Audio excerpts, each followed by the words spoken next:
Good morning from Manila, and good afternoon and evening to those joining us from different time zones. Thank you for joining and welcome to the consultation on safeguards in private sector operations. This is part of Asian Development Bank's ongoing safeguard policy review and update process, and it is the 19th of the 20 sets of regional consultations we have planned for the phase 2 of policy review process. My name is Gelson Garcia, your overall moderator for this consultation. This is the session with the civil society and non-governmental stakeholders in the Pacific, Southeast Asia, and East Asia regions. We have more than 120 registered participants today who are from outside ADB, or what we call the ADB's external stakeholders. 30 countries are represented, mostly by CSO stakeholders from the Pacific, Southeast Asia, and East Asia. Then we are followed by participants from the Central and West Asia, South Asia, and the rest are from the North America and EU. In this consultation, the ADB will present its safeguards for private sector operations and would like to hear your comments and inputs on the following. How does ADB safeguards apply to private sector with their various financing instruments? What are the findings from the Independent Evaluation Department of the ADB on its implementation challenges, the strengths and recommendations? How does ADB compare with its peer multilateral financing institutions? When ADB did the benchmarking for this review process, and what are the key issues for consideration as ADB reflects on and consults for the strengthening of safeguards in private sector operations? Your participation in this consultation is very timely and important. And also, thank you for bearing with us on the rescheduling of this consultation. So we're finally doing it before the end of the year. Before I call on our speakers, here's a few gentle meeting reminders. Please join from a quiet, distraction-free area. Turn off your microphone when you're not speaking. During Q&A, you may ask questions by typing them in the chat box or raising your hand. You will then be asked to unmute and turn on your camera so you can ask your questions live. Please be respectful to everyone. We will manage time to keep with our schedule. IT support is provided, so you may ask for support by typing on the chat box. As you are joining by Zoom, here's a few guidance when using the buttons. Simultaneous interpretation is available. Click on the globe icon found on the lower part of your screen and select your preferred language. Press the mute original button so you can clearly hear the interpretation. In this consultation, Chinese, Khmer, Lao, Bahasa, and Vietnamese interpretations are available. We also ask that you use your proper name in Zoom for our documentation.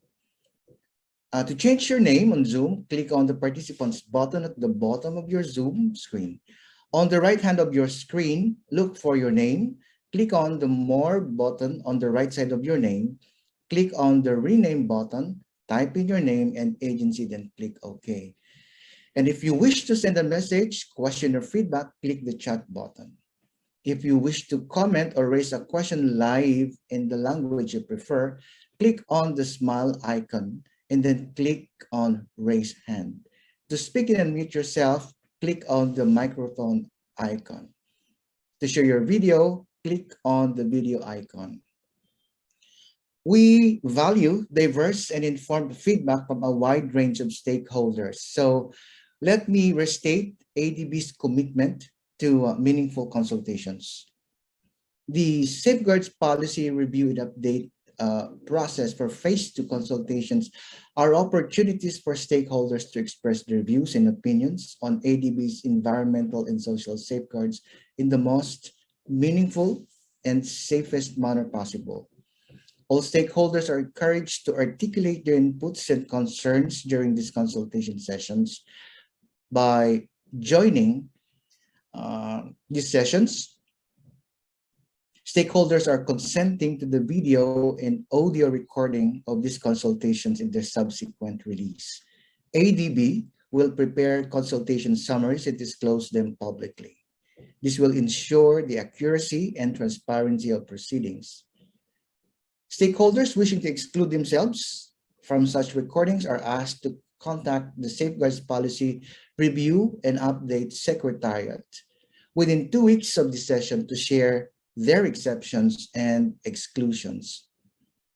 The recordings and documentation allow the ADB to review, consider, and respond to, if necessary, any comments and inputs made.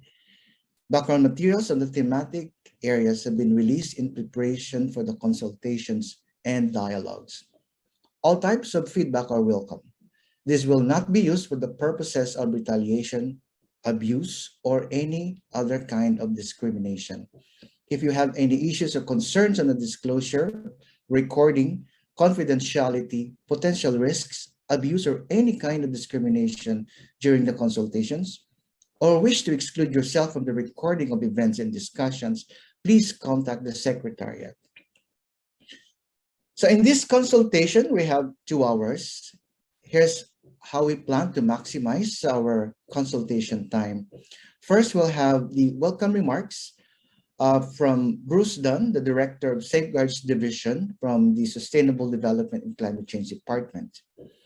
Mr. Mark Conser, the Director of Private Sector Transaction Support Division under the Private Sector Operations Department of the ADB, will follow with his overview of private sector operations under ADB's existing SPS, or the 2000 SPS, and what are the findings of the IED study.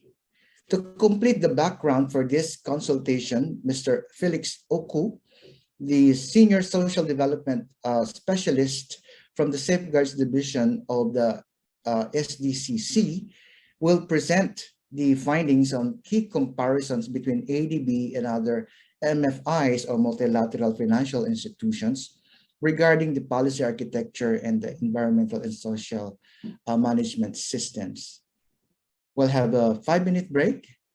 Then we'll go to a 75-minute moderated discussion led by Richard Sherrington, who is the Principal Safeguard Specialist of the Private Sector Transaction Support Division of ADB's PSOD.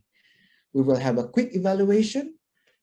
Then we will conclude with a synthesis from Director Dunn. So without further ado, I would like to call Director Dunn for his welcome remarks. So thanks, Jelson, and good day, everyone. Look, thanks so much for joining. Really appreciate you being here with us today. Many colleagues I see that have joined us in previous consultations are here today, and we're very much looking forward to connecting with you again. And also welcome for anyone that's joining us for the first time. This session is an important one. We've had a lot of different consultations over the past year looking at different thematic issues and topics. And as many of you know and have heard us discuss previously, we are looking at how we can customize and tailor the new policy for different needs. ADB works increasingly in the private sector, as well as continuing our work with governments and sovereign lending, as well as working through a whole range of different financing modalities, like with financial intermediaries, corporate finance, or policy-based lending and results-based lending. So as we develop this new policy, we do need to look at how we can customize and tailor the policy to these different needs.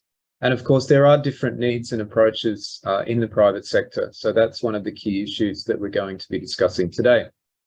Now, with these brief opening remarks, I wanted to give you a bit more background on where we're at in the process and some of the progress that we've made, particularly for those that are joining the consultations for the first time. So if we can go to the first slide here, you'll see the overall approach and methodology that we're taking for this policy update. We've made quite a lot of progress on this so far. We have prepared already in 2021 a background information paper and stakeholder engagement plan. Then over the last year, we've been working intensively on a whole series of analytical studies, and we've had a whole lot of consultations on those topics. We've done a lot of that online, but more recently, we've also been traveling throughout the region. And that was one of the reasons why we did have to delay this, and also the sister consultation on financial intermediaries. We had to delay that because of, just simply having too many events going on. But we are looking to still schedule those. We're moving now, though, to the next stage in the process, which is the drafting of the policy. We're working at the moment on the early drafts, but we still have quite a lot of way to go on that. And the inputs that we're receiving from the consultation processes are feeding into that. So very much value your feedback in this consultation today. And the inputs, I have to say, from civil society have really been excellent. We've had a lot of dedicated CSO sessions, and those inputs are certainly feeding into the process.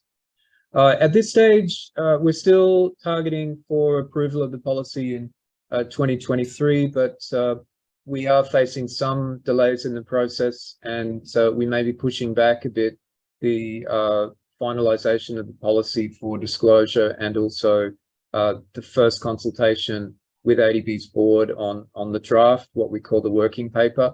But as we finalize those dates, we will need to look at adjusting the overall schedule. So please stay tuned for further updates that we'll be putting out on our website around the updated schedule.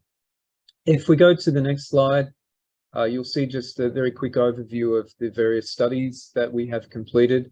There has been a lot of rich materials that we've gone through and got your inputs on in the previous sessions. We have one additional paper that we are still working on, which is actually linked to this topic today on the private sector, but also covers both private sector and our public sector work. This is looking at how we adapt the safeguards for different financing modalities. And we've made some progress on that, but need to finalize the paper, and we're expecting to disclose that in January next year ahead of a consultation in, I think, early February. So stay tuned for that one as well. Then just going to the next one, you'll see here just a summary of the consultations and the outputs of that so far. We've had in total about 100 different individual consultation events. Roughly half of those have been dedicated towards civil society. We're getting quite close now to 3,000 participants. I think by the end of this week, we surely will hit that figure. We've had very good participation from CSOs, roughly equal with our developing member countries at almost 40%. Plus had a lot of involvement of private sector. We did consultations with 56 of our private sector clients to get their direct feedback on this, and some of that will be reflected in the consultations today. And also at the recommendation of some of you from civil society, we've been running a special program to do outreach with project affected peoples, which has so far included 7 projects, and I think about 400 to 500 affected people have been giving us their feedback on how projects have affected them, what's worked and what's been challenging. So we're learning a lot from that as well. And then, as I mentioned, just recently, we've been on the road. We've done so far 9 in-country consultations. You'll see there's a list there of the ones that we've completed. Just the last couple of weeks, we've been in the Philippines, then India and Indonesia, and we have one more to go next year in Georgia. So that, really is giving us a lot of rich materials, and I expect that today will be no different as we get more feedback on the private sector approach. Now, if we go to my last slide, I'll just mention to you what we're heading towards. We are looking at a slightly modified architecture to the new policy. Currently, the policy has 3 main areas, which looks at environment, involuntary resettlement, and Indigenous peoples. You can expect a slightly broader framework, and it will be designed as a framework with this structure that you see on the screen. It will start with a policy vision statement, which will articulate how the policy will support ADB's Strategy 2030, as well as global and regional goals like the Sustainable Development Goals and the Paris Agreement on Climate Change, amongst others. It will then contain an environmental and social policy, which will set out the overall policy objectives and also the specific roles and responsibilities of the ADB. There will then be a set of environmental and social standards, and we're expecting to have up to 10 standards in that framework, as well as special requirements for different financing modalities. And that would set out requirements for how the safeguards would be applied for things like policy-based lending, for results-based lending, for financial intermediaries, for corporate finance, and for emergency assistance. And then this will be supported by further procedural guidance and staff instructions, as well as a lot of more detailed guidance notes for our borrowers and clients, and also information materials for the wider community. So that's the framework that we're working towards. Now, with that, just as an introduction, I'll take a pause and I'm going to pass over to my colleague, Mark Kunze, who's going to give you some further information on some of the private sector issues. Thanks a lot. Over to you, Mark. Great, thank you, Bruce, and good morning, everybody. I'd like to begin with just a quick refresher on the structure of the current policy and how it deals with private sector operations. And I'll then summarize some of the findings of the independent evaluation of the policy that have relevance to the private sector. Now, I think we're all probably aware of the three main policy areas: environment, involuntary resettlement, and Indigenous peoples. And covering that are three overarching policy objectives, which I'll quickly summarize. And these are: avoid adverse impacts where possible, to minimize, mitigate, and/or compensate where avoidance is not possible, and to help borrowers strengthen their systems and build capacity. Now, Appendix 4 of the policy covers a number of private sector requirements, such as lending to financial intermediaries and corporate finance. And one of the more important components is also the prohibited investment activities list, which is included as Appendix 5 of the policy. Next slide, please. So where do we find the private sector requirements in the policy? The bulk of the policy deals with project finance, and safeguard requirements 1 to 3 apply to both private sector and to sovereign lending. Private sector deals often provide finance for improvements to existing facilities, and these deals require that an environmental and social audit be undertaken. The key requirement for financial intermediary transactions are that the client develops an appropriate environmental and social management system, unless their lending will have no adverse social or environmental risks, in which case this doesn't apply. For corporate finance, there are two requirements. Firstly, that the client develops an environmental and social management system. And if the loan is going to be used to finance specific projects, then the environmental, social, and Indigenous peoples requirements apply. Just a quick note, private sector financing doesn't involve program or sector lending. We don't offer multi-tranche finance facilities, and we don't do emergency loans. However, I will be speaking about some of our programs shortly, but these are not programs as defined by ADB procedure. So next slide, please. I'd like now to have a look at some of the findings of the independent evaluation that was undertaken of the policy and how it relates to private sector operations. So here at ADB, we consider that evaluation is essential to increasing the effectiveness of our development assistance. And so we have an independent evaluation department that reviews all aspects of our operations, from policies through to evaluations of individual projects. In April 2020, the IED published an evaluation of the safeguards policy and how ADB's operations had implemented it from the period of 2010 to 2018. And I'd like to take a little time now to go over some of the key findings of that report. And if you're interested, you can also find this report online, and there's a special ADB independent evaluation department webpage where you can find it. So first, a little background. The ADB safeguard policy was 10 years old in 2018 when the evaluation was undertaken. And during that period, ADB's business continued to grow both in dollar terms, increasing from 16 billion in 2009 to 31 billion in 2020. And we also saw increases in the numbers of approved projects during that time. At the same time, private sector lending also increased significantly from just 14% of ADB's lending in 2009 to today, where the private sector department is moving towards a target of 30% of the bank's total business. So let me begin by going through some of the highlights of the evaluation. As the private sector business has increased, so has our development and use of new financing approaches, such as promoting the development of the green bond market in Asia, the establishment of our trade finance and supply chain finance programs, and our role as an anchor investor in various public share offerings.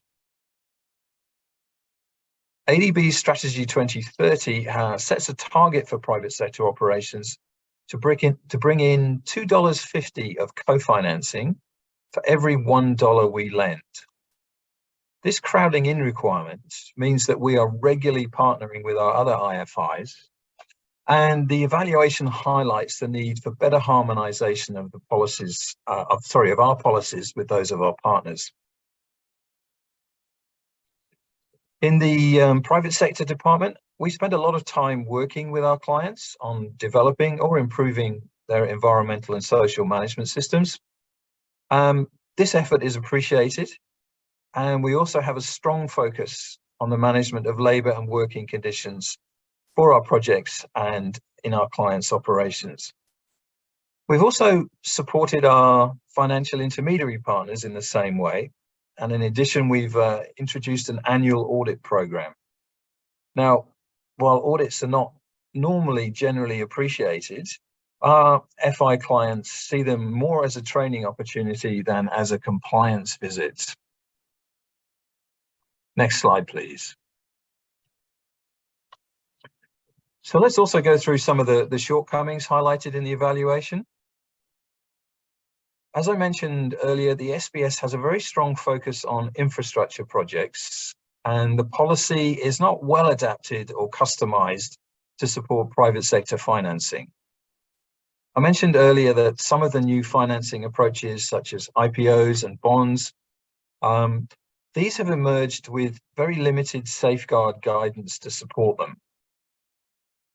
The policy also doesn't recognize differences between sovereign and private sector operations in both culture and practice. One of the key differences here is the private sector's entry point into the project cycle. This is usually much later than for sovereign projects. So private sector projects may have already established procedures which may or may not be consistent with our policy requirements, or they may have completed part of the regulatory EIA process, or even started construction. So this doesn't allow much room for meaningful consultation or design adjustments. In the last slide, we highlighted that PSOD has done good work with our FI clients. However, there's still some way to go, as the evaluation found that managing safeguards in FI projects is incomplete at both the policy and delivery levels. One final and very important point on this slide for private sector is regarding ADB disclosure requirements. The 120-day disclosure period for Category A projects is not aligned with other MFIs. Next slide, please. So the overall assessment of private sector operations in the evaluation is that our safeguards performance is as good or better than sovereign projects.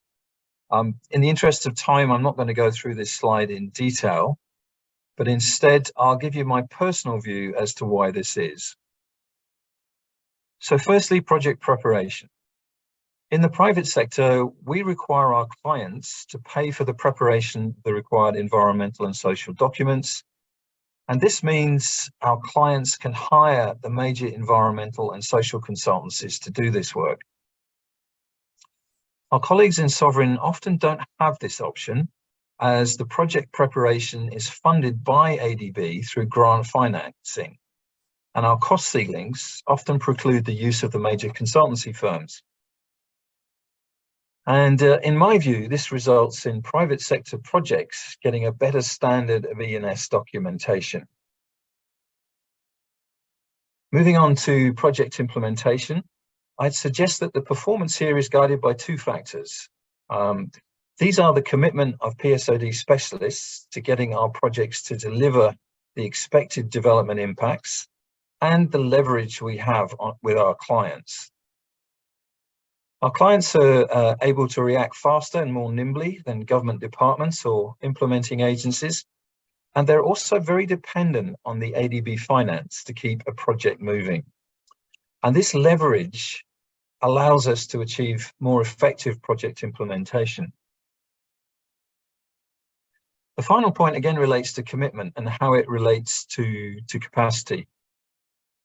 Private sector department at ADB is very unlikely to work with clients that don't share our vision and goals. If they're reluctant to adopt our environmental and social requirements, we are even more reluctant to lend to them. So our clients' commitment to ESG means that they're often very receptive to training and capacity building.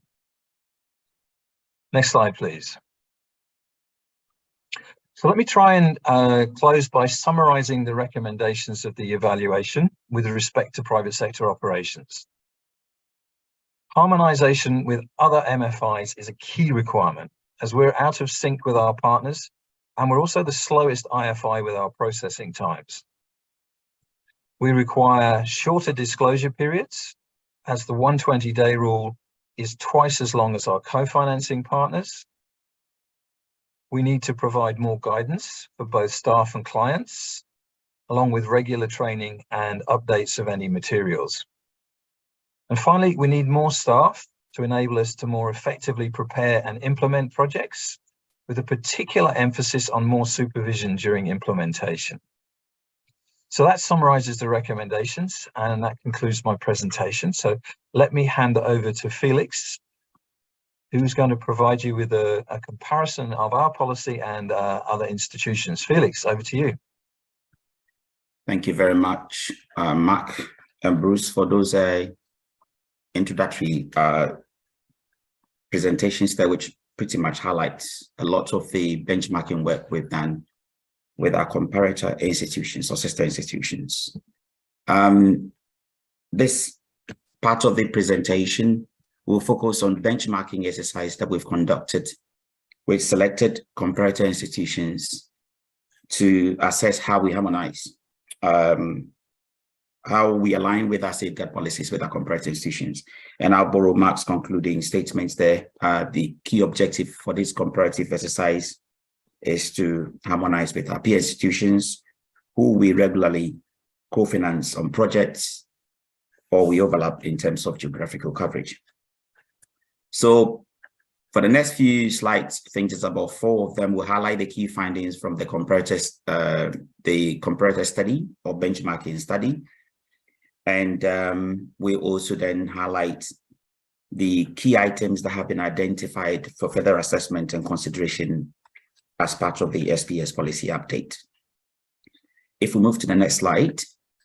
So this slide gives a snapshot of how we compare with our sister institutions across various domains or factors. And the selected sister institutions or comparator institutions for this benchmarking study included the IFC, the EBRD, and IDB Invest. Why did we select these comparative institutions? Again, because we have similarity in terms of business model for private sector operations. In many cases as well, like the EBRD, we overlap in regional coverage within our Central West regional business area. It's also interesting to know also with EBRD, they also regional bank that handles both sovereign and non-sovereign, and Inter-American Development Bank, of which IDB Invest is part of as well, is also a regional bank that deals with sovereign and private sector operations as well. So the domains that we will look at for the comparative study includes the policy architecture, of which I think Bruce had given a very detailed overview of. Look at how the policy architecture is structured and see whether there are any differences or alignments within that. All of the policy architecture across the selected MDBs do have an overarching policy. So again, ADB SPS, which was approved 2009. Then IFC Sustainability Framework, of which the performance standards is a key component, initially adopted in 2006. The last update is June 2012, and I think it's even looking to scope for update. Then EBRD's Environmental and Social Policy, dated 2014, last update 2019. That has also been planned for scheduled update, named IDB Invest 2010.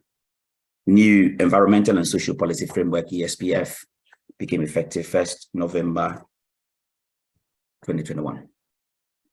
All right, so we'll look at the policy architecture as I mentioned, and what the ADB and our comparator institutions, IFC, EBRD, and IDB Invest do have, as Mark outlined and Bruce as well, an overarching environmental and social policy. ADB's environmental and social policy broadly touches on some other corporate policies that seem to address safeguards in a very proactive way, including the core labor standards. And that same applies when you look at the IFC and EBRD, which some of the core labor standards are also translated into the prohibited investment activity list, called in different names.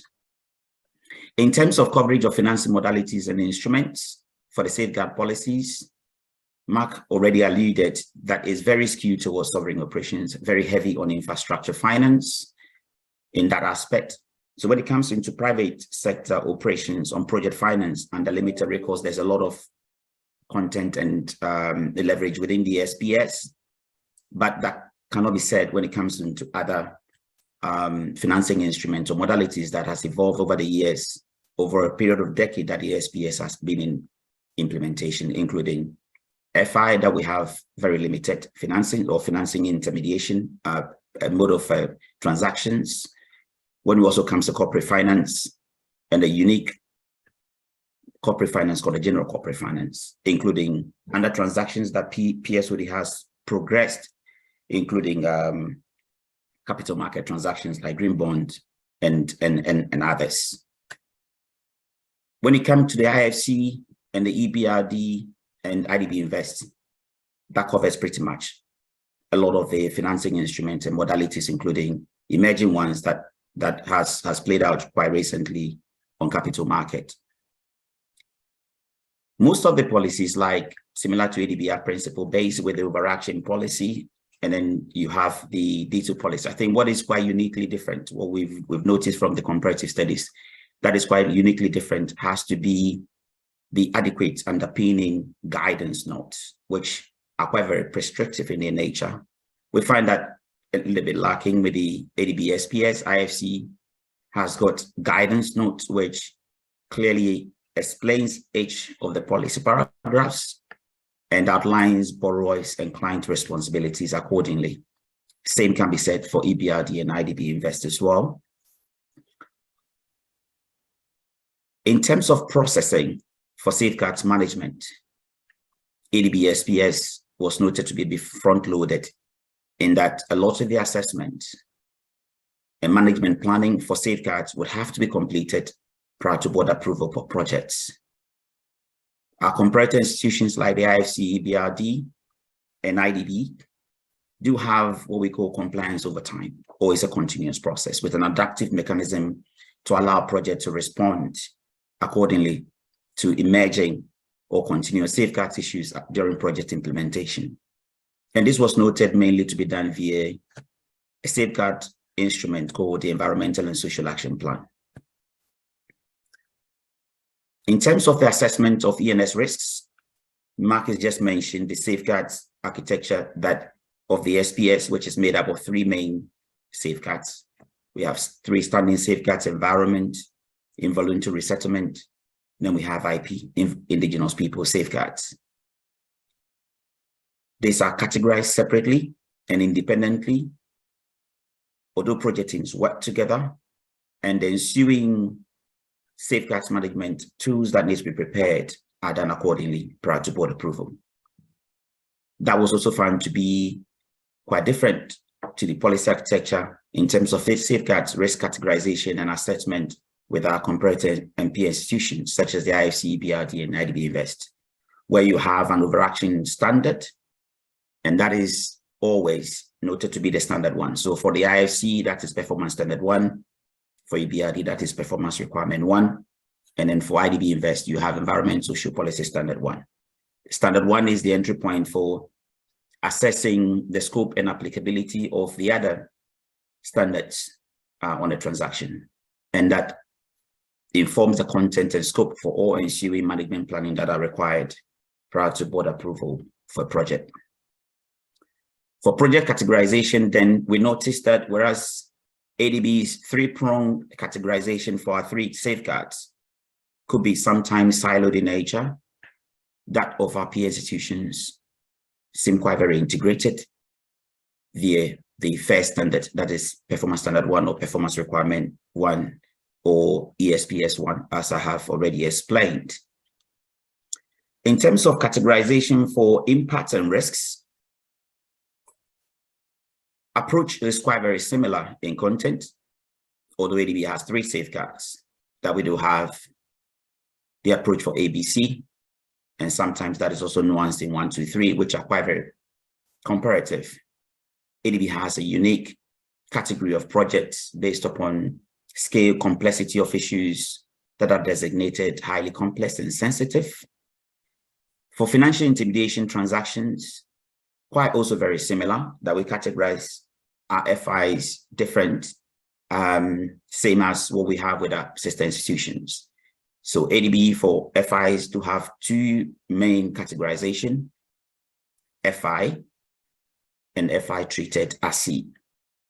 So where designation is meant as FI, it means that OSA projects, including category A and B, are deemed to be supported under the transaction, unless clearly itemized within the relevant project documents. But when you come to IFC, you come to EBRD and IDB Invest, we do have separate categorization for FIs, but there are subcategories as well, which includes FI either A, B, C, or FI 1, 2, 3, which aligns along the same original categorization for ABC. IDB Invest have adopted approach, a 4-tier categorization approach with aligns with the World Bank. So I'm talking about IDB and EARD. That's the sovereign part of the World Bank group, which looks at high projects that have high risk, projects that have substantial risk, medium or low risk. And that pretty much aligns with ABC in many broad areas. So overall, there is alignment. ADB's SPS haven't been in existence over a decade, but there are areas where significantly differ, and policy update may require a bit more enhancements to ensure that we align with our sister institutions to facilitate co-lending in many aspects for and minimize duplication of effort from our clients and borrowers when they're responding in safeguards assessment and management planning for projects. Go to the next slide, please. So in the next slide, the domains for comparative studies continues. We look at stakeholder engagement throughout the project cycle. ADB has not got a separate standard that deals with safeguards engagement and planning. similar to what IFC and other comparator institutions have got. And that is one that I think would require consideration. But it does not mean that public participation and consultation throughout project cycle is not embedded in the SPS. SPS has provisions, but there's no standalone stakeholder engagement planning standard for projects. In terms of instruments that we require, safeguard instruments that we require for financial intermediation transactions, I think we align broadly with our comparator institutions. The environmental and social management system is the core safeguards instrument, and that's the same that is required. In SR4, that is not a special requirement of the SPS, there is guidance in the ADB SPS 2009 that provides clarity on what FIs are required to meet prior to consideration for approval. In terms of additional requirement, there is limited guidance, and then also our categorization doesn't seem to be a bit more quite very restrictive. I mentioned that we have FI, or we have FI treated as C, whereas if you look at our sister institutions, IFC has no separate standard for FIs, but IC has an interpretation note which makes up for that absence of that standard. That clarifies borrowers' requirements. It also clarifies model categorization and gives detailed guidance for clients and borrowers on how to meet those requirements. EBRD, by performance required 9, has a standard for FIs. Same could also be looked at as IDB Invest. So we talk about how dynamic and adaptive our safeguard processes, categorizations are, and I think that's an area where ADB SPS will require some enhancement. Whereas if you look at peer institutions, it's quite very adaptive in terms of categorization. It's also quite adaptive in terms of risk assessment up onto project approval and direct implementation, as I mentioned, with ESAP playing a very critical role, a point of entry into safeguards issues that may not be addressed prior to board approval at each of the sister institutions. Mark has already touched on the discrepancy between our disclosure requirement and that of our sister institutions. And that from the table you could see is a double count for our private sector operations. ADB SPS doesn't really differentiate in terms of disclosure requirement between category A rated projects for both sovereign and private sector operations, whereas our peer institutions do give a significant waiver of 60 days, half the period of time for disclosure, and that accounts for the slow process for taking projects to board.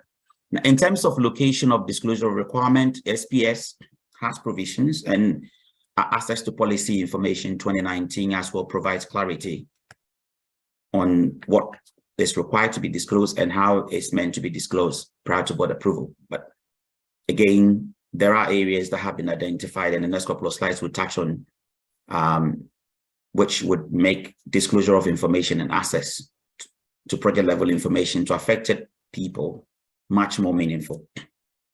The same can be said of our comparator institutions. They all do have access to information policies that underpins their safeguard policy framework. And disclosure of information on their web pages, similar to ADB, is also identified as part of our mechanism of disclosure. So the next two slides will highlight some of the key items that have been identified from the benchmarking study, which we think requires review for consideration in the policy update. And it's not surprising that risk categorization and risk management has been identified. ADB's risk categorization for private sector operations, we talk about ABC, but again, for FI, which forms a very big portfolio of private sector operations as well, there's a lot of room for improvement and to enable alignment with our sister and peer institutions. And making the categorization very adaptive, responsive, and enabling it to drive transactions, I think will be the input of the SPS update. Another key area we've identified for improvement, as I mentioned in the comparative study, has to do with stakeholder engagement and planning. unlike sister institutions, we don't have a standalone policy, although public participation and consultation to achieve meaningful consultation is a requirement of the SPS. But our comprehensive institutions do have a standalone stakeholder engagement and planning, which provides a platform to enable them to provide clarity on borrowers' requirement to achieve meaningful consultation before projects are scheduled for board consideration. So identifying stakeholders, affected stakeholders, creating grievance redress mechanisms at project level, monitoring systems, roles and responsibilities, how those resources for those are budgeted right upstream end of the project processing will be the bedrock for that stakeholder engagement planning process. A lot has been said about information disclosure, especially when it pertains to financial intermediaries. And we feel we have the access to information policy. The ADB SPS also requires meaningful consultation via timely and meaningful disclosure of project-related information to affected people. But there is also opportunities that have been identified to align with our peer institutions, and we need to strengthen those mechanisms to ensure that information gets affected people in a timely manner, in the form also that they understand, to enable them to engage with projects so we can identify potential areas of impact and address them accordingly. The last slide talks about, I think, the next couple of points. So the last 2 points. The ID report, as Mark mentioned, noticed that project monitoring represents a weak area which requires enhancement for ADB projects, given how front-loaded our safeguards management and assessment are. Monitoring was found not to be that supported in terms of resource. And that's also an area where I think the update would like to look and strengthen how we strengthen, first of all, our borrowers and clients' capacity to monitor and allocate adequate resources. Mark mentioned more staff required, allocate adequate resources in terms of staffing from ADB side to ensure that a risk-based approaches are supplied and identifying relevant projects that need to be supervised or jointly monitored. The last but not the least point has to do with guidance note. And in the table that we showed in the first slide where we mentioned our safeguard policy was also quite different in the sense that although all of them are quite principle-based, we don't have that detailed guidance as compared to IFC, EBRD, and RDB Invest. So as part of the update policy, we'll look into developing guidance notes that would explain each of the policy standards and what the requirements are for our borrowers and clients, but also compendium of toolkits that includes good practice notes as well across the safeguard standard to promote a lot more quicker turnaround for transactions and addressing safeguards issues, particularly for general corporate finance, FIs, and other financing modalities, as I mentioned, including capital market transactions and others that are emerging with our private sectors. Mark mentioned that the entry point for private sector operations is what is uniquely different from our sovereign operations. And so areas also like existing facilities where private sector transactions do come when projects have already evolved, and mechanisms including guidance note would have to be adapted to respond to how we address safeguards issues on the project would also have to be considered as part of the safeguards update. I think these are the key areas that were identified as part of the safeguards update. And I'd like to hand back over to Justin.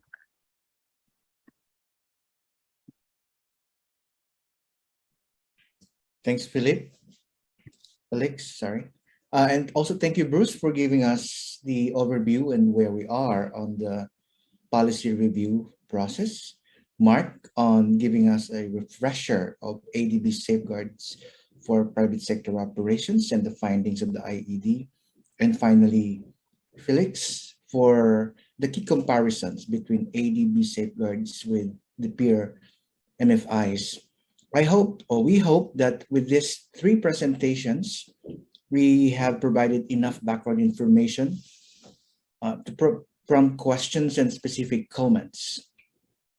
But before we move to our question time, let's pause for a 5-minute break. Time to get your coffee, tea, water, or powder your nose. And we'll have music played during the break. Once it's turned off, it means we should be ready for the open forum. So 5-minute break. Thank you.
Welcome back. We are now moving to our next session, which is a moderated discussion for 75 minutes. Please come to us with your questions and comments. And Richard Sherrington, the Principal Safeguard Specialist of the Private Sector Transaction Support Division of ADB's Private Sector Operations Department, will moderate our discussion. Over to you, Richard. Thanks very much, Gelson, and a good morning to everyone, or good afternoon, or indeed good evening, wherever you are in the world. I'm really pleased to see that I think at the last count we had over 20 organizations being represented on the call, which is fantastic. So we're really hoping to use this hour, 15 minutes, for a rich and broad discussion. So in terms of process, I think it was mentioned at the outset, what we'll do is we'll take people with their hands raised and people posting in the chat as the first questions, and then we'll go to some questions that were submitted during the registration process. So in terms of first question, I think we have, and forgive me if I'm jumping around a little bit, but we have a question from Rayan. So Rayan, if I can ask you to pose your question or your concern or recommendation, please go ahead. Thank you very much, and thank you for the previous presentations. They were insightful.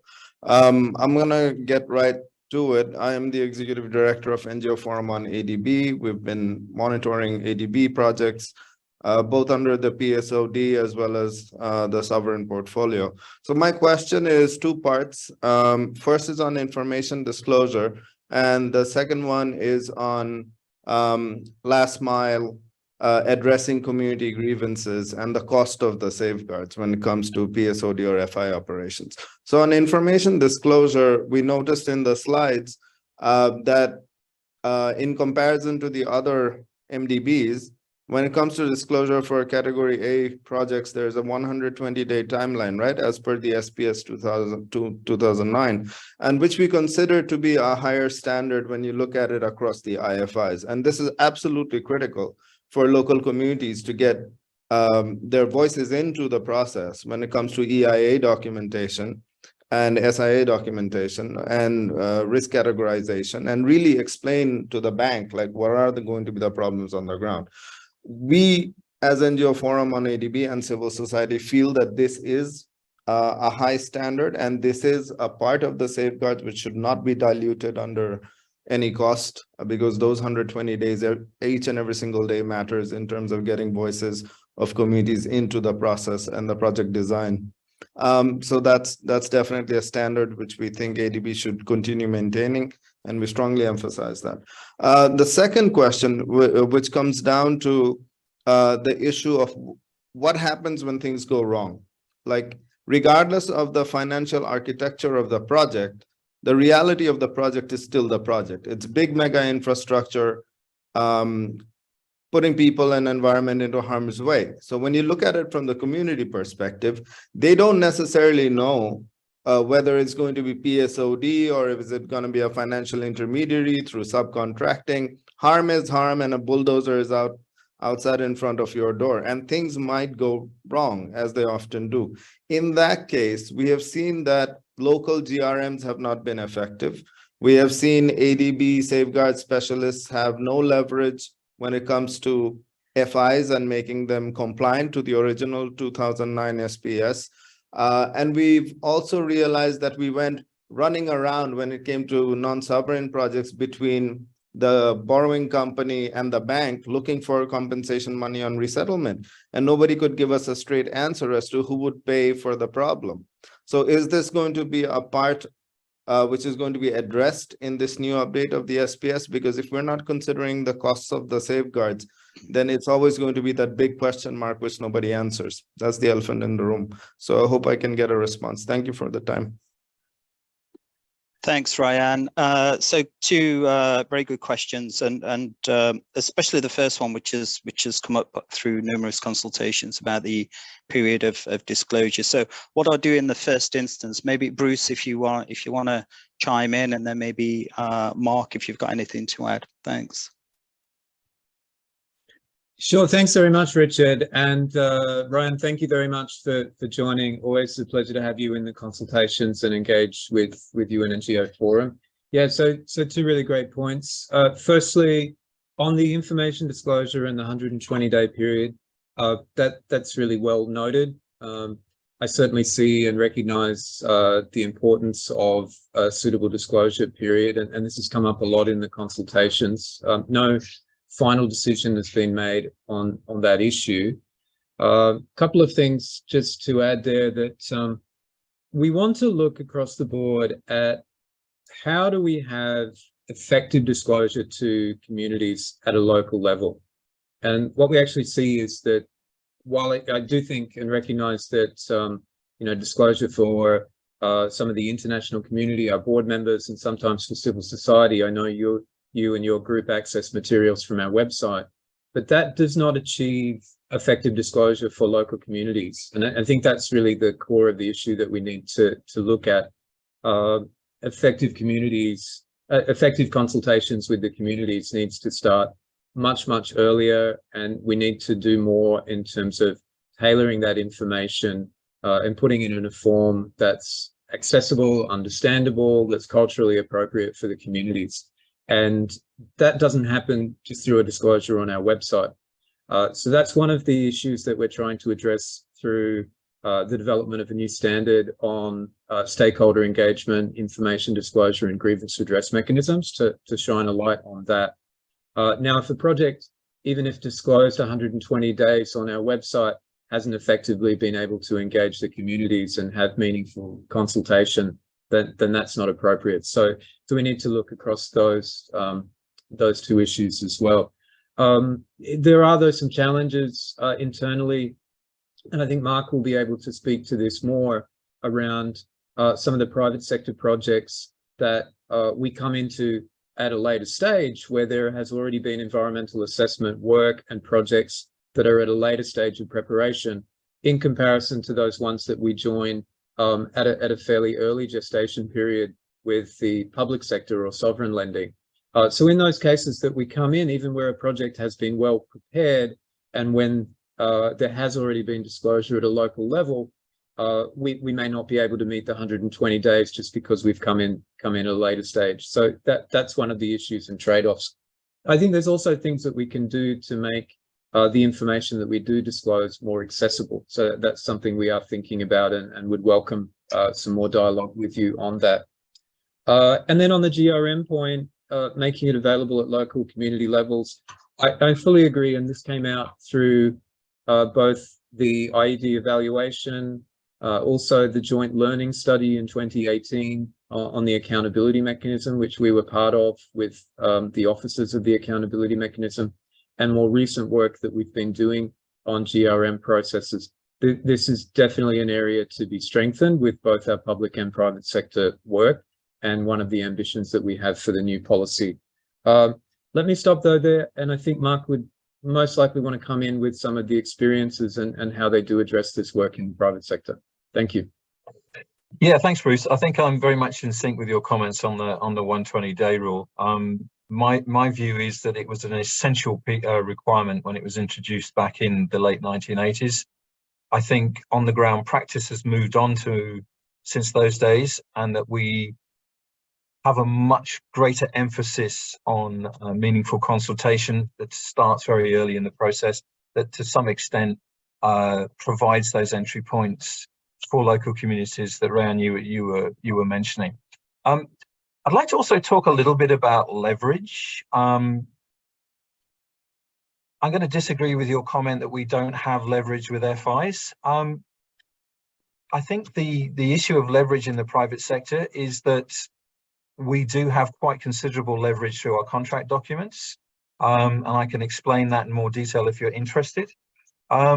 but I will admit that our leverage is limited to the period when our money is available. Beyond that, it does lessen.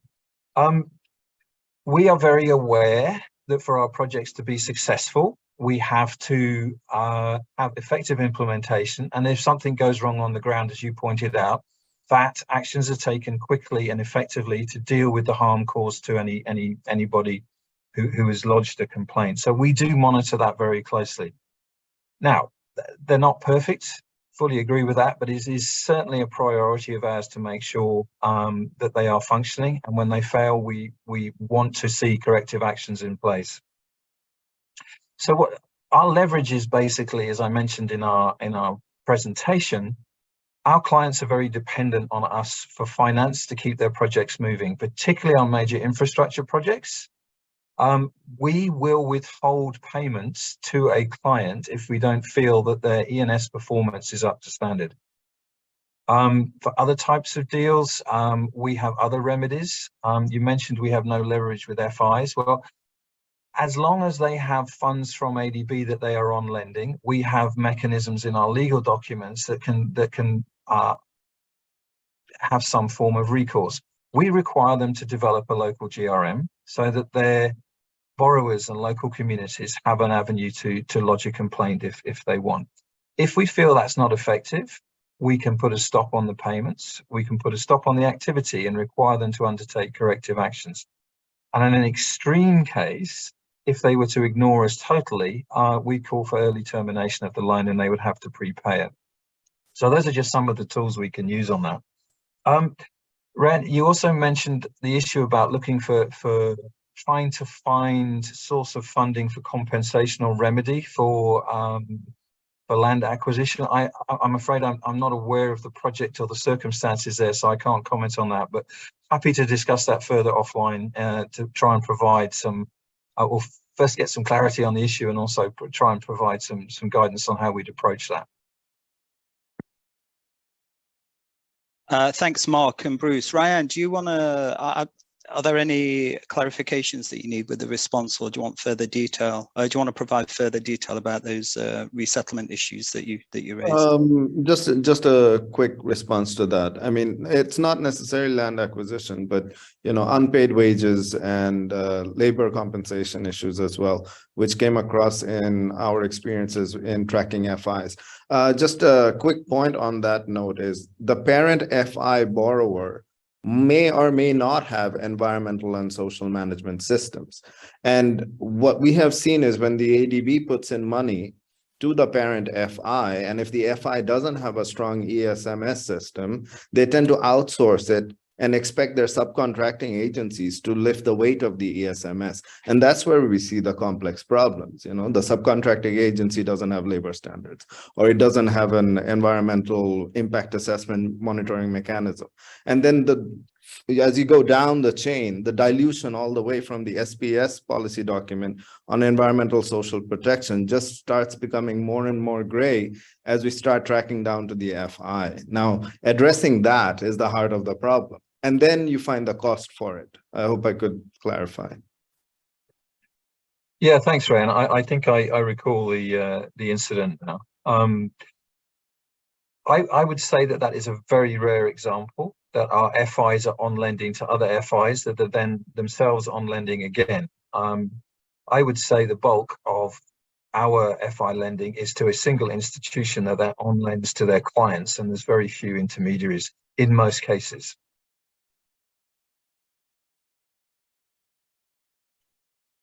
Mark, maybe I can just add on as well. I think that, Ryan, you make a legitimate point, which is also around the contracting processes. And I think there's an issue there, of course, when you have financial intermediary lending, or actually any lending, that you will then have implementation that then engages contractors, and then contractors may have subcontractors, and you work down the chain. Now, we are looking at that also through the procurement process. That's something that we need to also strengthen. I think the project example you were looking at was actually in our sovereign sector, public sector, not private sector lending, but across the board with procurement and subcontractors, what we see is some issues around one, the requirements or the clarity of requirements around environmental and social management that goes into the bidding documents that then contractors put in their bids against, and then the contracts themselves, the capacity of certain contractors and how bids are weighted, both financially and technically. That's an area that we're looking at to make sure that the contractor environmental and social track record, performance and capacity is there. So these need to go alongside the integrity, due diligence and other aspects that go into contracts. And the final aspect is having further remedy options when contractors do not meet their obligations, or where contractors may have had unplanned environmental impacts, which they should be held responsible for. So there's a whole sort of constellation of contractual remedy processes that we're also starting to look into, in addition to the safeguard policy aspects.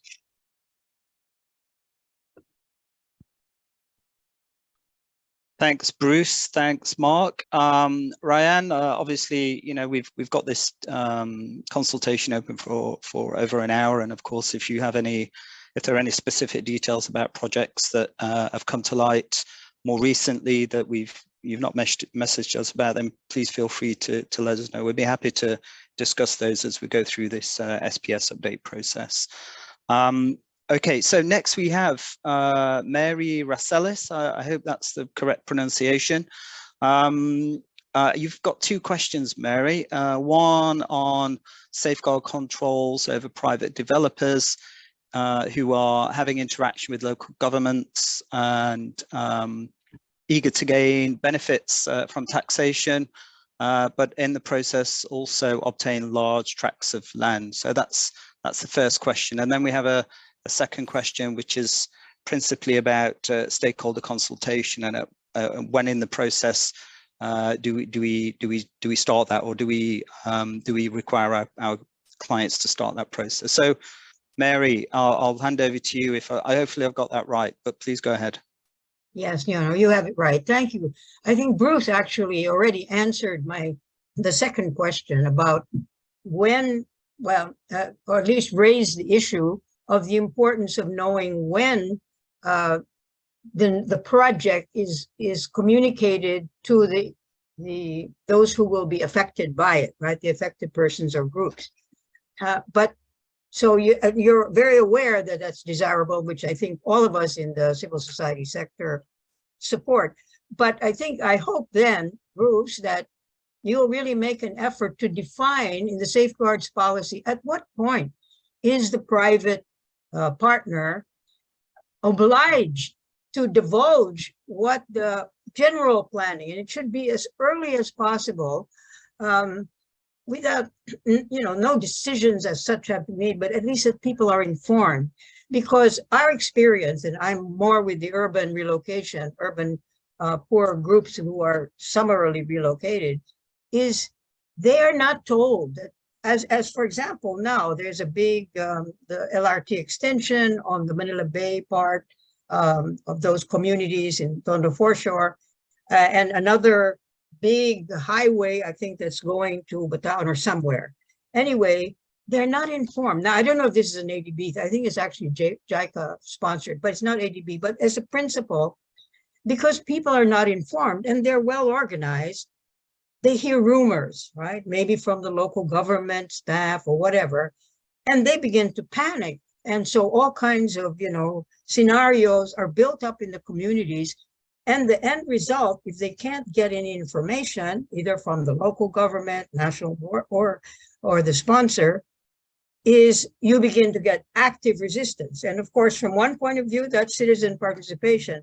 But it's also unfortunate because it disrupts their lives. It causes tremendous consultation fees that the government has to pay because of slowdown. So simply, again, just to reinforce, Bruce, your commitment to that we have to establish as early as possible when is an effective consultation with the community so that they can process themselves and see what's their level of risk management, right? So that's kind of the first. So I'm happy that you're very aware of that. I think the second, I think I sent that last week, so I don't remember all the aspects. I think I responded to it anyway. So maybe let me skip that first question and say now that at least in the Philippines, we're very much at the LGU level.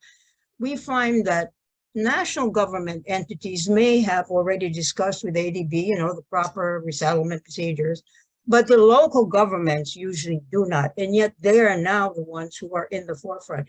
So I just wanted to ask you, are you making a special effort with the LGU sector in countries where that's effective? And maybe as part of that, are you working with business associations of the private sector, whether they're contractors or reclamations, whatever they're doing? They all have their own business associations that attempt to have some kind of leverage and control and moral, ethical principles as professional associations. So I wonder whether you are attempting to work in the private sector associations to help you monitor their own members to ensure that these processes are underway. So that's really my second question now. Thank you. Thanks, Mary. Thanks very much. So yeah, the first question that you raised obviously points to the second question that you posted for us. But maybe Bruce, I don't know if you've got anything to add. I think Mary, you've already received through this discussion some responses, but anything to add, Bruce? Please go ahead, and then we'll go to the second point. Okay, great. Thanks, Richard. Dr. Mary, always great to see you. Thank you again for joining consistently for these. So, yeah, absolutely.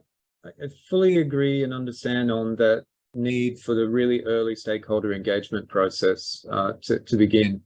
And I think one of the issues that we have to look there at the resettlement process is how to structure that in an effective way based on the timing and development of a project, because different parts of the information can be available at different times. From the early stages in project design, there may be a proposal for a project, but not yet specific locations of where it will be implemented or who might be directly affected, particularly if there's resettlement involved.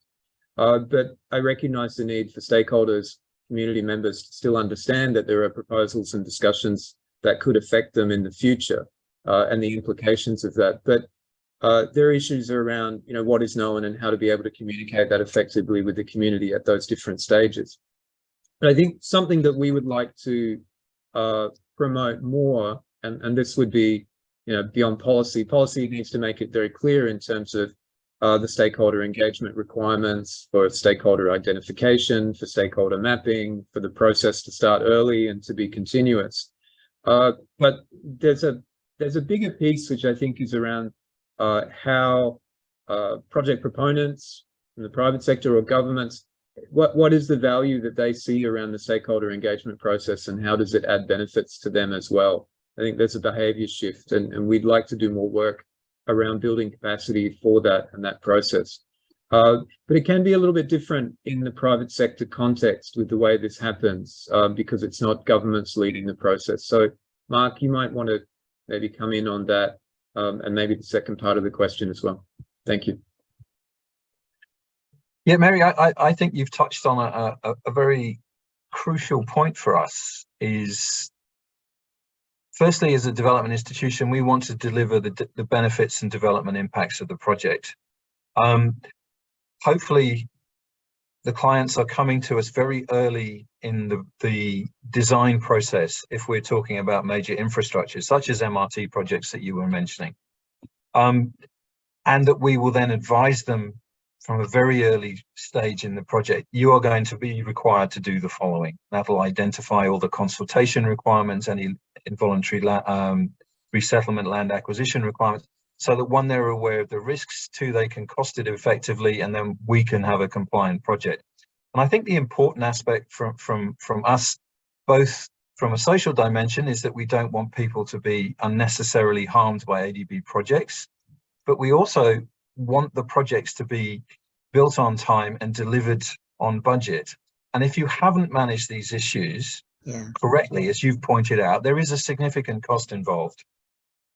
So that's not always the case with private sector projects, because we quite often come into the design process at a much later stage. And part of what we will do as a department is we'll make an analysis of what's been undertaken to date, and we'll be determining the likely risks associated with that. If we feel the consultation has been inadequate or missing, and that it is too significant an issue to be able to correct it, we'll probably not proceed with our involvement in the project. Now, there's an argument that ADB should be taking on the more difficult, complex and sensitive projects and showing the community and the business world how these can be done properly. But we've also got to weigh that up against the risk of we need to make an investment, and we are expected to actually make a return on our investments. We don't give grants, we're giving loans, and the bank expects us to make money. So a very important component of our risk assessment of whether we're going to become involved in a project is how effective has this been? Yeah, thank you. Dr. Mary, is that okay, or do you need further clarification? Well, just the one, can business associations help monitor their own members to comply with some of these? Do they know about these requirements in the business and the private sector? Mary, at the moment, I'm not aware that that we engage with business associations. It tends to be very much at the client level. It would be certainly a useful exercise if we could find associations that are interested in learning and are likely to borrow from ADB. That's the balance we'd have to achieve. So at the moment, no, but we'd be happy to undertake such briefings. Fine, thank you. Yeah, I can just quickly add also, we do recognize the need for broader outreach as we start to roll out a new policy and also do awareness raising and capacity building.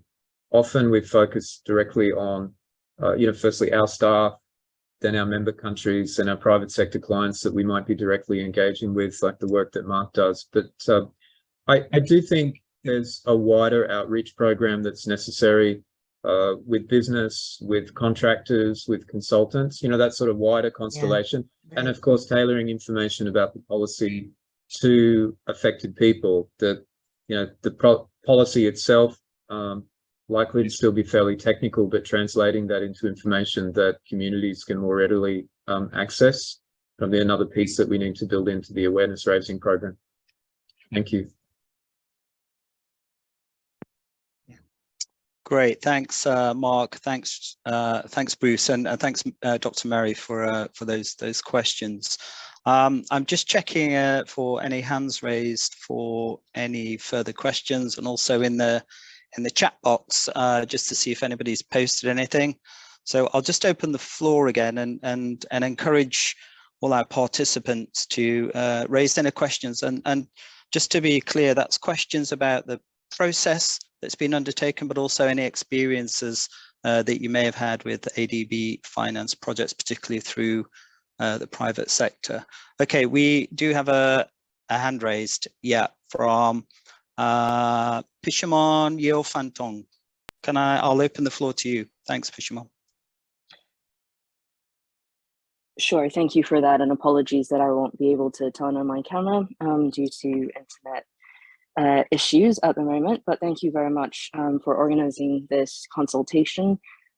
Before I go into the points I would like to raise, I just wanted to second a comment that Ryan has put through in the chat about living on the rarity. And I think while it's very fair to hear from the ADB to say that cases such as FIs, lending on FIs is a rarity, I think it is important for the safeguards to address those rarer occurrences and to ensure that best practice is being respected in that instance.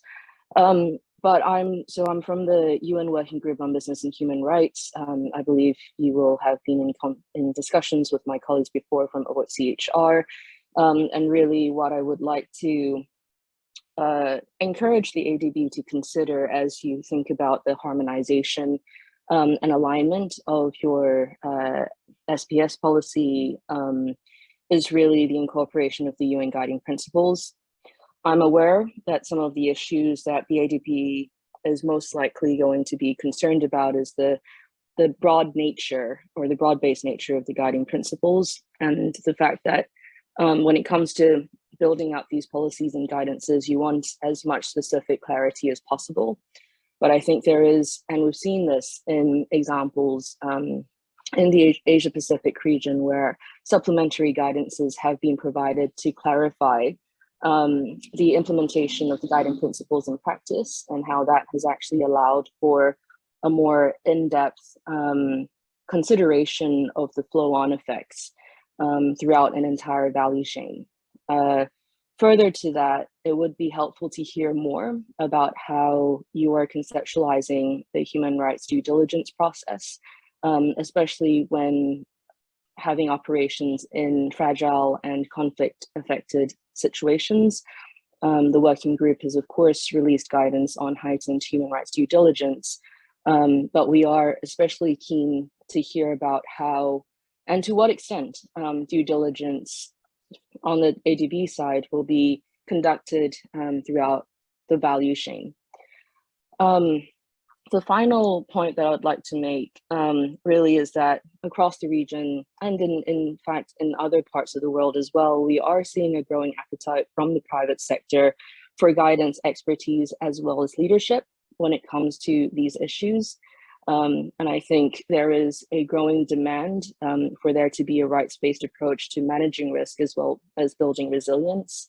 I think it's come to a point where for the private sector, and in conversations that I have had with them as well, there is a need, an urgent need for them to better understand what is needed to implement and abide by the UN guiding principles, as well as other guidances and standards. And again, this is where organizations, institutions like the ADB can come in to play a very important role. I don't want to take up too much time. I'd be happy to share further examples with all of you later during this call or separately as well. But I just really wanted to get a sense from all of you, to what extent are you considering greater incorporation alignment with the guiding principles, but also how are you intending to undertake human rights due diligence throughout your value chains? Thank you. Thanks very much, Pishamon. A frequently asked question. I know Bruce has talked about this during previous consultations. So Bruce, over to you. Great, thank you. Really good points, and appreciate flagging that. Actually, just earlier today, reaching out again to our colleagues in the UN Office of the High Commissioner on Human Rights. We've been planning to have a follow-up consultation, which I think we'll do in the new year.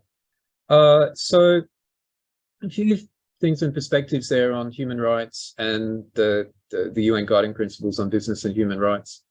Firstly, I think as a development institution, ADB does recognize the importance of human rights and how it underpins what we do in the countries that we work in, both in terms of supporting the achievement or supporting the countries that we work with to achieve human rights, but also looking at risks in the context of our projects. I think that's something that we're looking to make explicit in the new policy framework.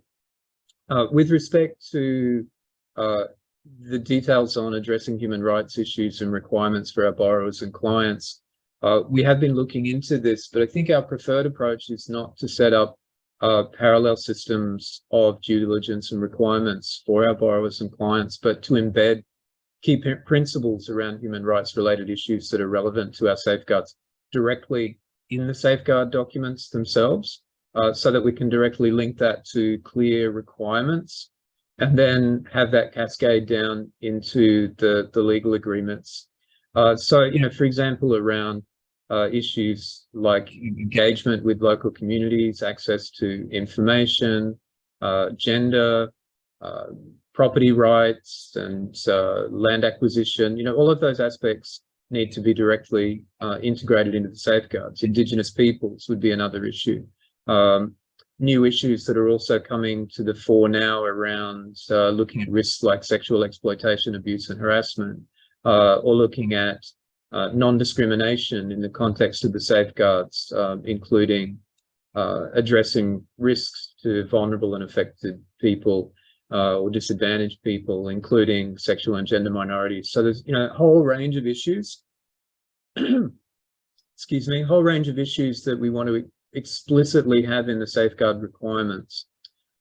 We do recognize, though, the need for us to do wider contextual risk analysis, and that's something that we're looking to add to an expanded screening and categorization process that we do. Now, we work with our clients to try and understand the risks of a project, and the risks that affect implementation are also about the context. So you mentioned around fragility or working in fragile and conflict-affected situations. That absolutely affects the project context and perhaps your ability to implement the safeguards, or whether or not the client you're working with can do meaningful consultation under those situations. So that is a context that we wish to understand more about and then integrate it into how we manage risks. So we're looking at adding an additional sort of due diligence step for ourselves, if you like, on screening for this through a contextual risk analysis, which would look at fragility and conflict. It would look at whether there are any human rights issues potentially in a country that need further due diligence and management from our side. So that's the way we're looking at it at the moment. But the actual framework for that assessment will need to be developed as we proceed. So I'll stop there. Mark, anything to add from the business side? Not yet, Bruce. We'll wait for the policy. Pass back to Richard. Thank you. Yeah, thanks. I was just noticed who's online, and we do, as Bruce, you were saying, we are looking quite intensively at supply chain issues. We do have somebody within our team who's been working quite closely on supply chain. So if Olya's available and can just maybe very briefly just respond to the question. Thanks, Olya. Sure. Thank you very much. I hope everyone hears me well. So the supply chain due diligence and analysis that we do is actually what we already do now, because our primary focus and our key approach when we conduct due diligence and when we assess risks and impacts across safeguards and across social issues and considering human rights aspects, we make sure that we do understand the context, as Bruce mentioned, and that we do understand the level of risks within particular environments and within particular for the context of the particular project. And if, for example, the project is we understand that is located in a country which has particular risks related to human rights or related particular allegations related to various human rights aspects, we certainly make sure that this is investigated as part of our due diligence, and that we take this into consideration. And that does include value chains. We also make sure that what we do across our due diligence on value chains speaks to the best practices that other multilateral development banks employ within their due diligence, and we have close collaboration across multilateral development banks that's on this topic. And we make sure that we do align our approaches within the possibilities, within the common grounds of our policies. For that, we also make sure that we start any the due diligence that, or the investigation of the aspects that have a particular sensitivity with respect to human rights, with respect to particular social risks.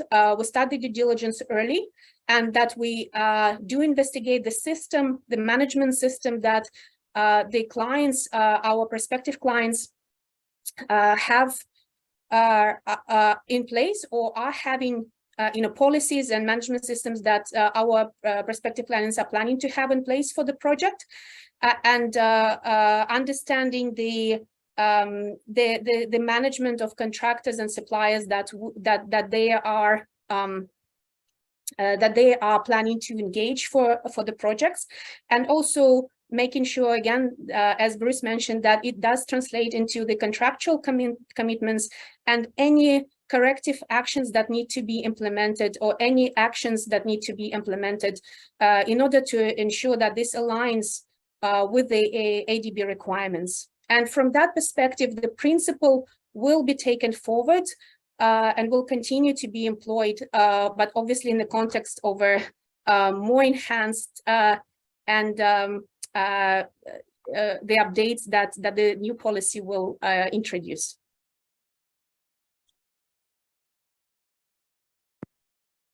Thanks very much, Olya. Hopefully that that responded to the that was quite a broad and detailed response, and I hope that that's enough for now. But on that particular topic, but obviously, if anyone has any follow-up questions, I'm just looking at the time. If anyone has any follow-up questions with regard to aligning with the UNGPs, then please post it in the chat or submit by email, and we'll incorporate it in our broader responses.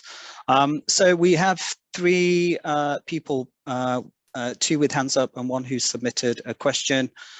So the first one, I think it's Donna from Galang. I'm not sure, I don't think you actually posted the question in the chat, so I'll just open the floor, Donna, and if you just want to let us know. Hello, hi. I'm not sure if my internet is stable enough. Can you hear me properly? Yeah, very clearly, Donna. Thank you. All right, thank you so much. So yes, my name, sorry, my name is Donna from Galang, Philippines. We work with lesbian women, trans men, and bisexual women in urban poor communities. Now I'm not sure if my question is relevant, but this is specific to the SOGI SC inclusion. SOGI SC inclusion in the revised safeguards policy. Would like to mention that we sent a letter recently where we forwarded our recommendations from various community-led evidence generated by various organizations working in Asia and the Pacific, like Cambodia, Indonesia, Lao PDR, and in the Philippines. And really, one of the things that we really experience here is that there's really much LGBTQI exclusion in areas of health, work, and education. My question is, we would like to know where we at, or where ADB is at in the promotion of inclusivity to ensure that, really economic gains are, widely shared, or where we are in the development of a standalone SOGI SC policy. We have quite a few recommendations. Happy to share it in another venue, probably not here in the interest of time. So that's it. Wonderful. Thanks, Donna. Thanks very much. A really topical and interesting topic.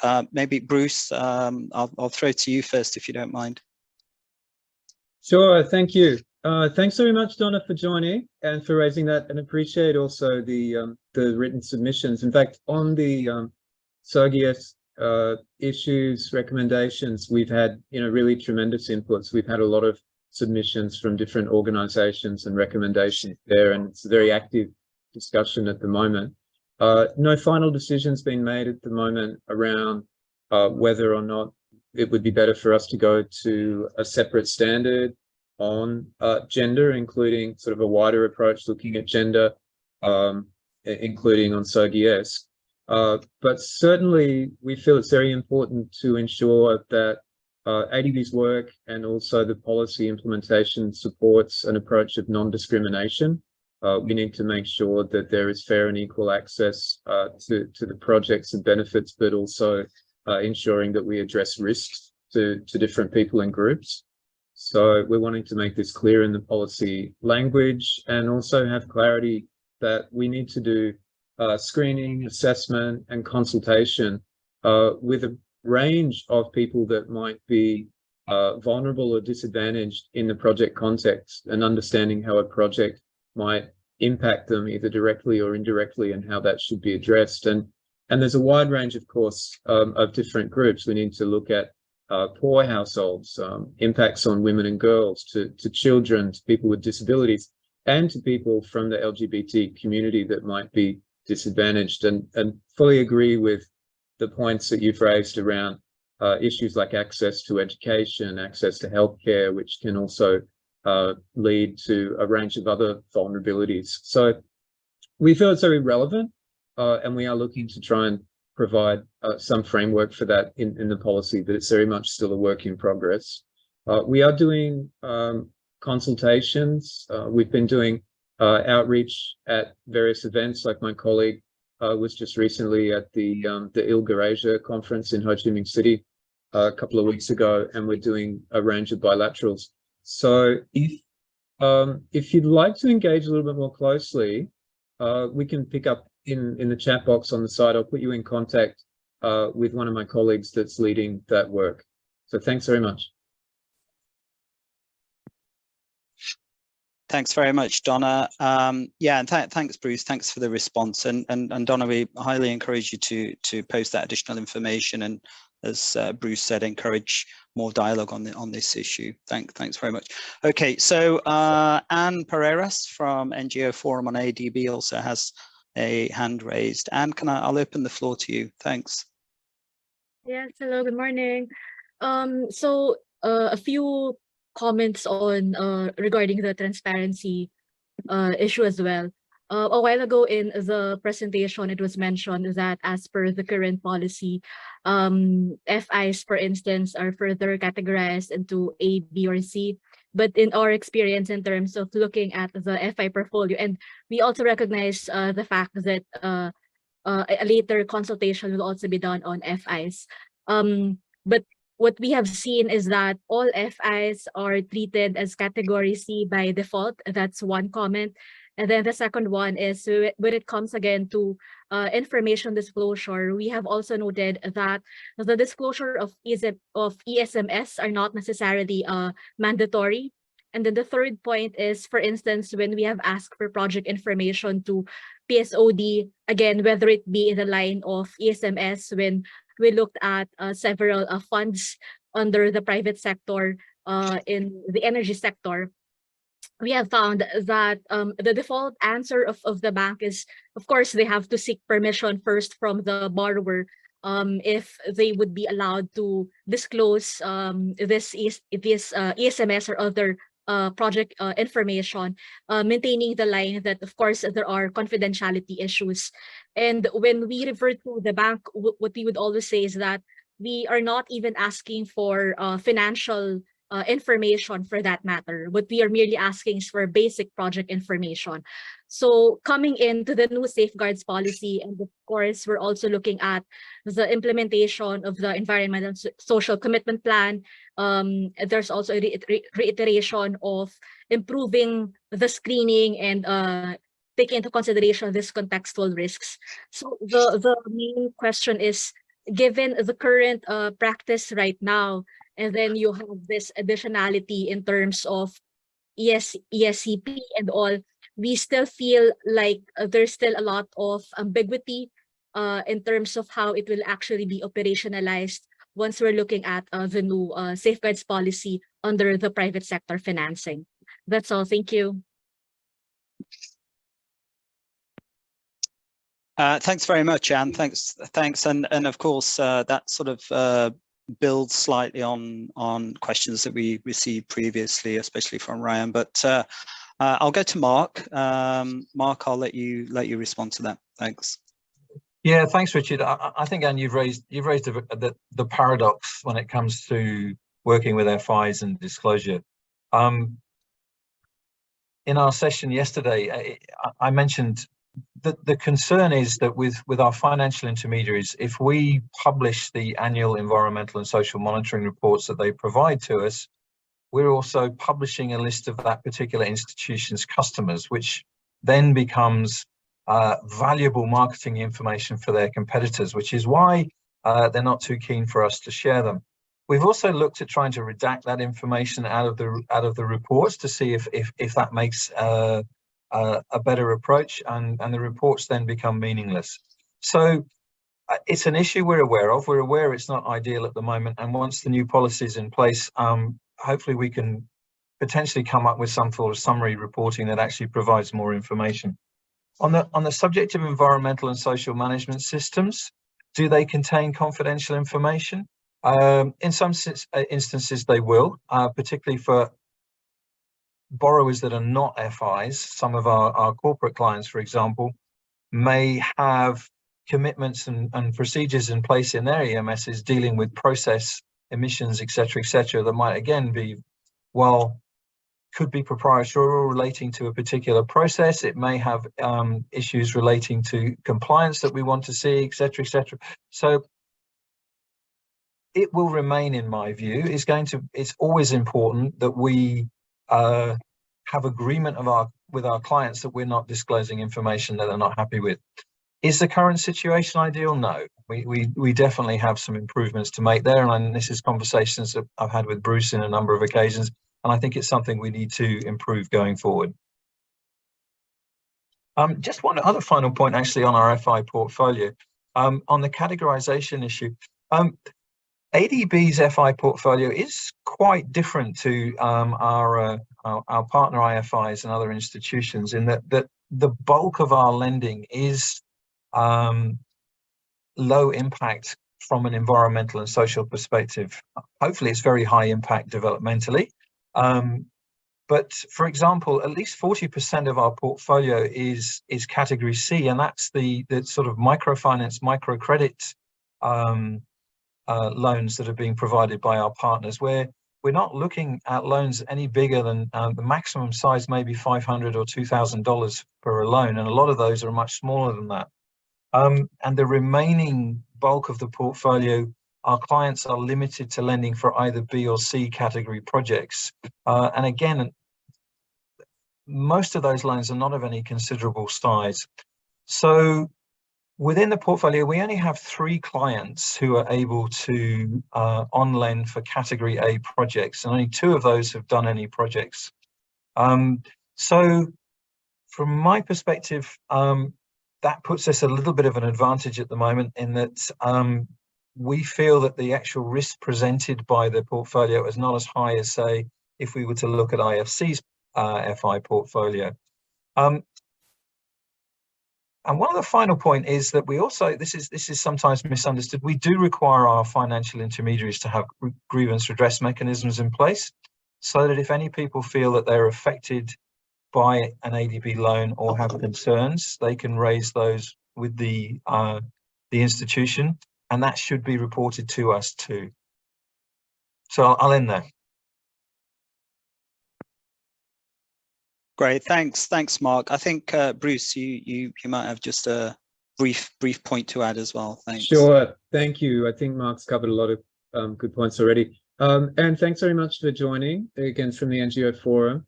Just wanted to come in on the screening and categorization for the financial intermediaries. We actually have in practice 2 categories for the FI.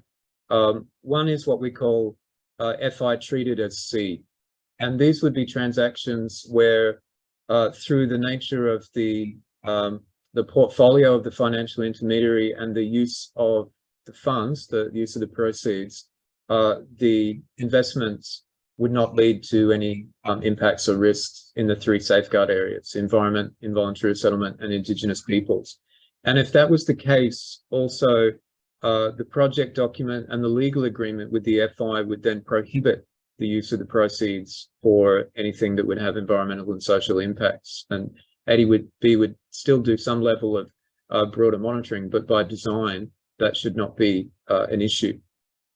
We then have all other financial intermediary transactions, strictly speaking, in terms of the category, they would be considered as FI. But then within those documents, within the project documents and legal agreements, we would also set further specifications as to whether or not the project investment areas, and whether, based on the capacity of the financial intermediary, we would find it acceptable to allow them to have category A investments within the context of that portfolio. And the majority actually don't. We're fairly risk averse on that. If there are category A's, they have to follow back through more intensive processes of sharing the documents to ADB for our review, for us to be involved in consultations, and then for the 120-day disclosure process. So that's fairly intensive, but in most cases, we're actually not doing that. And I think, as Mark has said, there's very limited cases in the private sector portfolio. But yeah, happy to have further follow-up discussions with you. I know you've been looking at the data on the website, and if it's useful to connect with us to kind of discuss and understand that a bit more, happy to do that. Thank you. Wonderful. Thanks, thanks, Bruce. Thanks, Mark, for the response. Simon Peter Gregorio posted a question to us when he registered, but also we've responded to that in the chat and reposted the question, which was slightly related to what we've just been discussing, but that was around disclosure guidance on the handling of proprietary information in with a private sector partner. So we've had a response that's been posted in there. But Simon, does that address your question, or is there something further you'd like to discuss while we've got the time? I think it satisfies the question. I'm just in the context of when you do an environmental social impact assessment, I think you need to disclose certain information. Some of them have proprietary value to the client, but also they have security implications, especially in conflict and fragile situations. No, so I was just wondering if there's some guidance on that, because I'm working now in a conflict and fragile situation. So there are certain things that we are in a dilemma whether we need to disclose this. We have to, in a way, map the locations of certain sensitive or very high-risk facilities. No, thank you. Yeah. Thanks, Simon. Bruce, do you just want to add on to the response that we provided about? I think the point there is about fragile and conflict-affected situations as well. Yes, thank you very much, Simon. It might be good to connect a little bit more on the sideline to understand the particular situations that you're looking at. Certainly with fragile and conflict-affected situations, there's more intensive screening and due diligence work that ADB does. And we've recently updated our approach to fragile conflict-affected situations, and for small island developing states, FCAS and SIDS. There was an approach that was approved by our board. It's up on the website. I can share that with you as well. And linked to that, we are now updating the approach that we have on doing both governance assessments as well as fragility and resilience assessments in those FCAS and SIDS contexts. And that's something that we'd be feeding into later on a revised contextual analysis approach for the safeguards. But then in relation to disclosure, yeah, not exactly sure on the context that you were thinking about. But if you're working with us, that's something that we can give some advice on. For the safeguards, there are explicit disclosure requirements in the safeguard policy. But then if you're looking at other types of documentation requirements, we would encourage a proactive approach, but there are these exceptions for, limited exceptions based on commercial and proprietary information, but they often need to be judged on a case-by-case basis. So maybe better to follow up a bit more. Thank you. Great, thanks. Thank you. Yeah, thanks for your question, Simon. Thanks a lot. And as I've just posted in the chat there, if anyone has any follow-up questions, please do feel free to post them in the chat and also submit by email. We also, I think within the chat, there's a function for people to submit questions or opinions anonymously as well, and we'll respond to those best we can.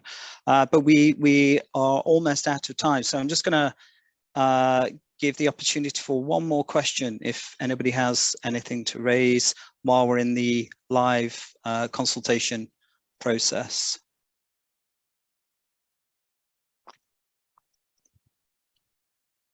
Okay, we have Ryan with a hand raised. So Ryan, we'll have you as the final person with a question, if you don't mind. Thank you.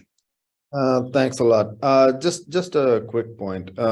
We've heard from most of the board of directors of the ADB that by 2030, a significant amount of the portfolio is going to move towards PSOD and through private sector-led operations. And that means the importance of the SPS and the language that the SPS is going to come up with on PSOD and FIs is going to be that more critical and that more important. In a very, it's a very turbulent world. We're in the middle of a climate crisis, and you've got war and conflict, as you've heard from previous speakers. So there's just a general comment in terms of taking it very seriously. We cannot downplay the risk at all as civil society. We have to keep on talking about very difficult issues, because these are the places where you're going to work on and put these projects on the ground in. The most important issue for us still remains the issue of disclosure, the issue of meaningful consultation, up front and center. We don't know what sub-projects are happening. And if people don't know what's happening, how are they going to protect themselves? So I'll just stop there. Thank you. Great, thanks, thanks, Ryan. And just to echo what I hope it's sort of explicit, but also maybe implicit in what you've heard so far. We take these issues extremely seriously. ADB is promoting itself and skilling up on climate and those sorts of issues. So, but I'll let Bruce and maybe Mark, if you've got any final comments just to raise in response, please go ahead.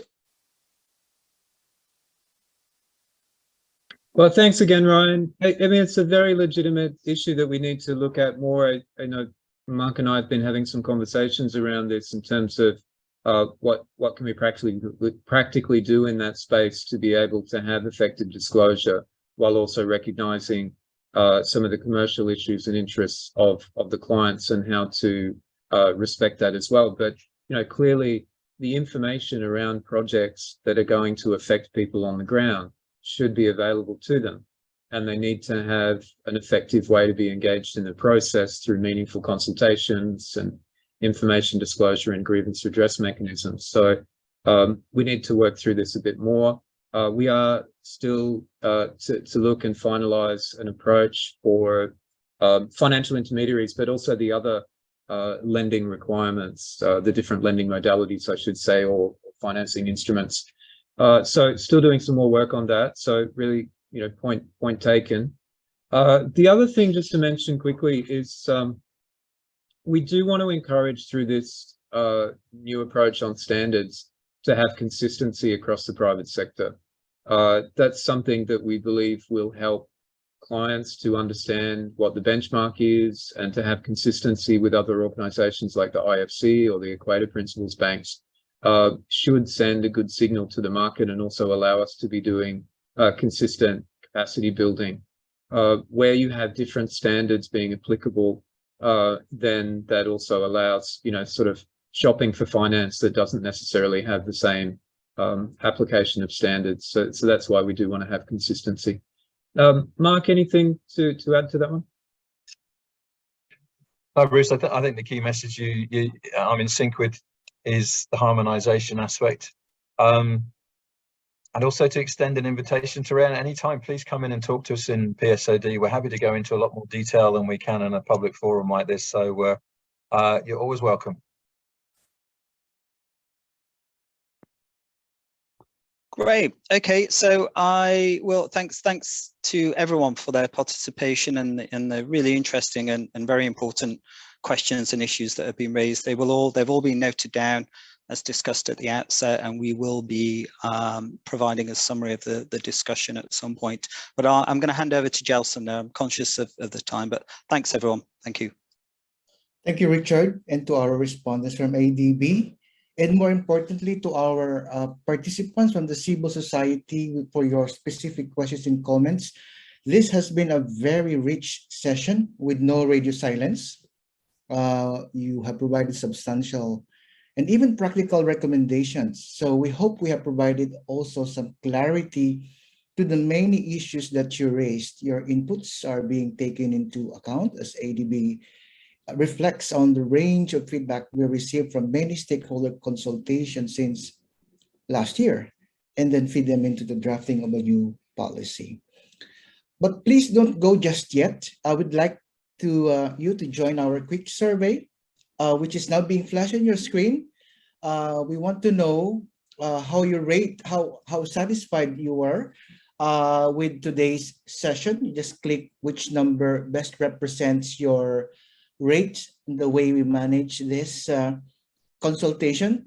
We're also interested in hearing your feedback on what we can improve as we move to the next rounds of consultations next year, especially when ADB will enter the phase 3 of the review process. It's being done in Menti, and we'll flash the results fairly shortly, maybe a few seconds more. All right then, Jennifer will soon flash the result on screen. Oh, there it is. Overall, we receive 92% for rating us. That many of you are quite somewhat satisfied or highly satisfied. 8% neutral, which means there's still room for improvement. We hope that we could see that specific recommendation in your response to Menti, which will also be flashed on screen very shortly. Now, on that note, I know that this has been quite a discussion, very full. So I will now turn this over to Bruce to provide a synthesis of what we have heard from this consultation and tell us what to expect on the review process next year. So Bruce, over to you. Thanks. Great. Thank you very much, Delson. And thank you so much, everyone, for joining today. I found it a really useful and interesting session to get your feedback and some pretty clear recommendations also. In terms of the process, we'll be preparing a summary from this session. And actually, we have quite a few summaries that we're now finalizing from previous consultations, which we'll be uploading on our website progressively. That includes some of the previous regional consultations, but also the more recent country consultations that we've done with developing member countries and also with CSOs. So we're getting those materials ready. Plus, as we work towards the draft of the new policy and then the working paper, excuse me, losing my voice, we'll also be preparing a fuller consultation summary, which will also go up on the website and be disclosed for everyone. In terms of the timetable moving forward, as I mentioned earlier, we are again looking at potentially pushing back some dates as we work to finalize this work on the financial modalities and instruments. We'll need a bit more time on that, and that may also push back some of the schedule for the final disclosure and then for the W paper meeting with the board, but we're still evaluating those dates. So please do stay tuned on the website, and we'll also update you once we've got confirmation of that. Coming back to today's session, again, found it really useful. Let me just highlight a few take-home points, but we will be going through the full transcript to put a more detailed summary together. I think one of the key messages pretty clearly was around consultation and information disclosure. It's been a common theme, actually, in many of the consultations. So, you know, in brief, I think key messages around making sure that information is available to the affected communities and starting early in the process of developing and preparing a project, but also through implementation. We've heard about the need for also wider awareness raising programs with the communities, but also with local government units, business, contractors and consultants, and ensuring that we've got the appropriate outreach materials. We've had quite a bit of discussion around financial intermediaries and how we approach those, from the categorization, but also questions around what leverage we have with them, how do we establish legal agreements and what do they include. Also questions about the environmental and social management systems. And I think one of the key issues that came forward clearly was around the disclosure of those systems and the monitoring of information, but particularly around the disclosure of projects and sub-projects and the monitoring reports from those sub projects. And you know, clearly the question, the issue that we heard was around, you know, if that information can't be accessed either by the communities or by the wider community, civil society, then it does not allow the communities to engage, and it doesn't allow people to understand how these projects may be impacting or to get address those types of issues that they're facing. Another issue was on grievance redress mechanisms. They do need to be provided for the private sector projects as they are with the public sector. But I think we recognize also the need to make sure that they're more effective, and also for financial intermediaries that they do cascade those requirements, actually all the safeguard requirements, down to the use of the funds and down to the ultimate projects. We also had some points raised about remedial action and how does ADB ensure that remedies can be provided. We've heard from Mark a little bit about this, things that ADB does from course monitoring, but also where necessary, withholding payments if we don't see that the environmental and social performance has been effective. And we don't necessarily publicize this, but there are certainly cases where we have identified this and take those types of remedial actions. And then in extreme cases, the need for early termination and repayment of the financing. So these are some of the key issues that came up. A couple of others also was raised around human rights and human rights due diligence processes, which I spoke about how we are looking at integrating some of these issues into the specific policy requirements, as well as contextual risk analysis for ADB.